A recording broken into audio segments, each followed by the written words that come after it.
সম্প্রতি এনসিপি থেকে একটা ছায়া বাজেট ঘোষণা করা হয়েছে এবং বিরোধী দল জামাতে ইসলামী থেকেও বাজেট দেওয়া হয়েছে 8,39,000 কোটি টাকা। আপনাদের হলো 8,52,157 কোটি টাকার যে বাজেট, এবং সেখানে ঘাটতি দেখানো হয়েছে মাত্র জিডিপির 3.09%। মানে ছায়া বাজেট তো খুব গুরুত্বপূর্ণ আসলে। বিরোধী পক্ষ থেকে যদি এই বাজেট হয়, সেটি আসলে সামনের দিকে যে বাজেট ঘোষণা হবে তার একটা প্রভাবও থাকে নিশ্চয়ই, সবের হ্যাঁ চাপও থাকে। একটু যদি স্যার স্যার বলতেন।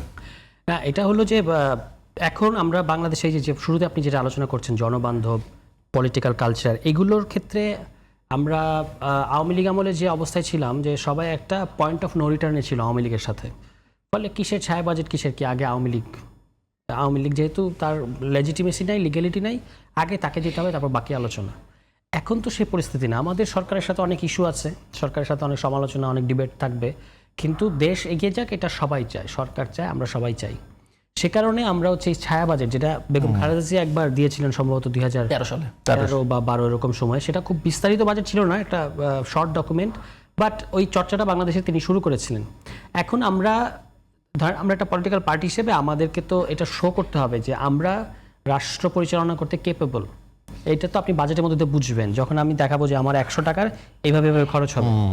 এটা হলো একটা বাজেট তো অনেক বড় বিষয়, কিন্তু সাধারণ মানুষ, একটি রাজনৈতিক দল তার তো জনগণের প্রতি দায়বদ্ধতাও আছে, সরকারকেও ডিকটেট করার বিষয় আছে, চাপ তৈরি করার বিষয় আছে, যে আমি দেখাচ্ছি যে এই খাতটা এভাবে বরাদ্দ দিলে এটা ভালো হবে, আপনার এখানে কম আছে কিংবা যেখানে বেশি আছে সেখানে যে আমি আরো কমে ম্যানেজ করতে পারি, তাহলে সরকার একটা চাপ তৈরি, মানুষ তো বলবে যে ওরা এইভাবে করছে তুমি এভাবে কেন।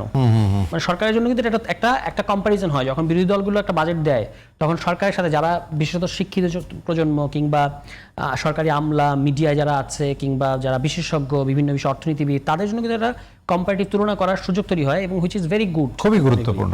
এবং এই কারণেই এই বাজেটটা যেটা আমরা দিলাম, এবং বিশেষত আমরা ওটা আবার 100 টাকাটা কিভাবে খরচ হবে, আপনার করের টাকার 100 টাকা কিভাবে খরচ হবে, মানুষ কিন্তু ওই যে 8,52,000 কোটি টাকা কিংবা 9,30,000 কোটি টাকা এইভাবে তো মানুষ বুঝে না, মানে গড়পড়তা মানুষ তার এইভাবে বুঝে না। কিন্তু আপনি যখন তাকে এটা দেখান যে 100 টাকাটা এইভাবে খরচ হচ্ছে, আপনার করের 100 টাকাটা এই খাতে এত, এই খাতে এত, স্যালারি দিতে এত, ভর্তুকিতে এত, সুদ পরিশোধে এত, শিক্ষা এত, স্বাস্থ্য এত, যখন আপনি এইভাবে রিয়েলিস্টিক হয় দেখাচ্ছেন তখন মানুষ মানুষ ব্যাপারটা বুঝতে পারে যে ওকে ঠিক আছে, আমার 100 টাকা এইভাবে খরচ হলে আমার 1,000 কোটি টাকা এইভাবে খরচ হবে।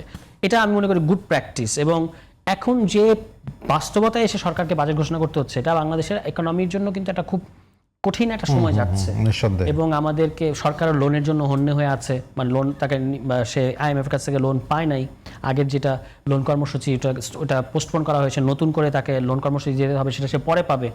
এখন অন্যান্য দাতা সংস্থার কাছ থেকেও সে লোন আনার চেষ্টা করছে, অভ্যন্তরীণ ঋণ বেড়ে গেছে বা বাড়ছে, এবং আপনার সবচেয়ে যেটা অ্যালার্মিং সেটা হচ্ছে ইনফ্লেশন হাই, আপনার দ্রব্যমূল্য অনেক এখন বেড়ে গেছে, এটা সাধারণ মানুষের উপরে কিন্তু প্রভাব, এবং বাজেটের পরে সেটি আরো কতদূর যাবে। আপনি ওই ভ্যাট যখন অনেক বেশি ভ্যাটের আওতাটা বাড়াতে চাচ্ছে সরকার, এটা কিন্তু সব দেশেই বলা হয় যে আপনি ভ্যাট নির্ভর, মানে ভ্যাট নির্ভর ট্যাক্সিংটা একটা রিগ্রেসিভ ট্যাক্সিং, আপনাকে আরো প্রত্যক্ষ করগুলো আরো বাড়াতে হবে, উৎসগুলো বাড়াতে হবে। কিন্তু যখন আপনি ভ্যাটের দিকে বেশি মনোযোগ দেন তখন কিন্তু একই মানুষকে, মানে একই পণ্যের ক্ষেত্রে বারবার ভ্যাট দিতে হচ্ছে। বিদ্যুতের ক্ষেত্রে আমরা এটা দেখেছি, তাকে 3-4 ধাপে ওই কাঁচামাল কেনা, সব পাইকারি হারে বিক্রি করা, তারপর খুচরায় বিক্রি করা, অনেক দফায় মানুষ, এবং এটি বোধহয় নিম্ন আয়ের মানুষের উপর অনেক বেশি পড়ে। কারণ হচ্ছে আমরা একটা কথা কিন্তু আসলো যে অভিন্ন ভ্যাট রেট, এটা IMF এর ডিমান্ড, সেটা হয়তো সম্ভব না এবং সেটা প্রগতিশীল ট্যাক্সিংও হবে না, কারণ হচ্ছে যে এটা আসলে পসিবল না যে আপনি সব একেবারে ফ্ল্যাট 15% করলেন।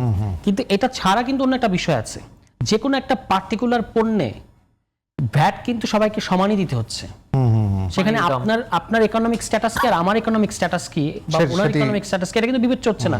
এই মোবাইলে যদি 7% ভ্যাট দিতে হয় কথা, তাহলে কিন্তু সবাইকে 7% দিতে হবে, এমন না যে গরিব কম দিবে বড়লোক বেশি দেবে। ফলে এইটা কিন্তু যার আয় কম তার জন্য চাপ বেশি, সেটাই বলছিলাম। কিন্তু আবার এটা ছাড়া তো আপনার উপায়ও নেই, আপনাকে তো রাষ্ট্র চালাতে হবে, দ্যাট ইজ ওকে। কিন্তু এখন সরকারের জন্য চ্যালেঞ্জটা হচ্ছে, আমি মনে করি 3টা মেজর চ্যালেঞ্জ, আমি যেটা দেখলাম, আমার ভুল হইতে পারে, সম্ভবত 9,30,000 কোটি টাকা, 38,000 কোটি টাকা হচ্ছে সরকারের টোটাল বাজেট। তার মধ্যে পরিচালন ব্যয় ধরা হয়েছে 6,38,000 কোটি টাকা। প্রথমে এটা ছিল 6,30,000 কোটি টাকা, পরে এটা আরো 8,000 কোটি টাকা বাড়ানো হয়েছে। এবং উন্নয়ন ব্যয় হচ্ছে আপনার 3 লাখ কোটি টাকা। তাহলে উন্নয়ন ব্যয়ের দ্বিগুণেরও বেশি হচ্ছে আপনার পরিচালন ব্যয় কিন্তু অনুৎপাদনশীল। মোটামুটি। আচ্ছা, আবার উন্নয়ন ব্যয়ের মধ্যে আমি যেটা দেখলাম সেটা হচ্ছে যেটাকে আমরা থোক বরাদ্দ বলি, এটা হচ্ছে 1,70,000 কোটি টাকা। 3 লক্ষ কোটি টাকা হচ্ছে আপনার উন্নয়ন ব্যয়, তার মধ্যে 1,70,000 কোটি টাকা হচ্ছে আপনার থোক থোক বরাদ্দ। বরাদ্দ। আগের অর্থ বছর থোক বরাদ্দ ছিল 11,000 কোটি টাকা বা 10,000 কোটি টাকা এরকম, তার মানে 15 থেকে 16-17 গুণ বেড়ে যাচ্ছে এক ধাক্কায়। থোক বরাদ্দগুলো সাধারণত অনির্দিষ্ট থাকে এবং কোথায় খরচ হবে কিভাবে হবে সেগুলো নিয়ে অনেক প্রশ্ন থাকে। তো এইটা সরকারকে রিঅ্যাডজাস্ট করা উচিত যে এত বেশি থোক বরাদ্দ কেন, আপনার কি বাস্তবতা আসলো যে 10,000 বা 11,000 কোটি টাকা থেকে আপনি এক ধাক্কায় আপনি বাড়াতে পারেন 20,000 কোটি টাকা, 30,000 কোটি টাকা, কিন্তু এক ধাক্কায় 1,70,000 কোটি টাকা টোটাল এডিপির আপনি অর্ধেকের বেশি হচ্ছে থোক বরাদ্দ দিয়ে দিচ্ছেন। এগুলো বাজেটের জন্য একটা চাপ তৈরি করবে এবং সবচেয়ে বেশি যেটা এবার কিন্তু বাংলাদেশ ইতিহাসে সবচেয়ে বেশি রেভিনিউ কালেকশনের টার্গেট নেওয়া হয়েছে। টার্গেট নেওয়া হয়েছে। এটা কিভাবে আসলে সেটি এনবিআর এর বর্তমান অবস্থা, এনবিআর এর এফিসিয়েন্সি নিয়ে তো অনেক কথা আছে এবং এনবিআর কিভাবে বড় বড় প্রতিষ্ঠানের কাছ থেকে ট্যাক্স তুলে সেগুলো নিয়ে অনেক গল্প চালু আছে যে আসলে তার রিটার্ন কত, তার আয় কত বা মুনাফা কত, এগুলো কিছু এনবিআর দেখে না। একটা উভয় পক্ষের মধ্যে একটা সমঝোতা হয়ে তারা একটা জিনিস ঠিক করে, সেটা তারা দেয় এবং বাকিটা তাদের পকেটে যায়। এভাবে করেই তারা ট্যাক্সিংটা, ফলে এফিসিয়েন্সিরও বিষয় আছে।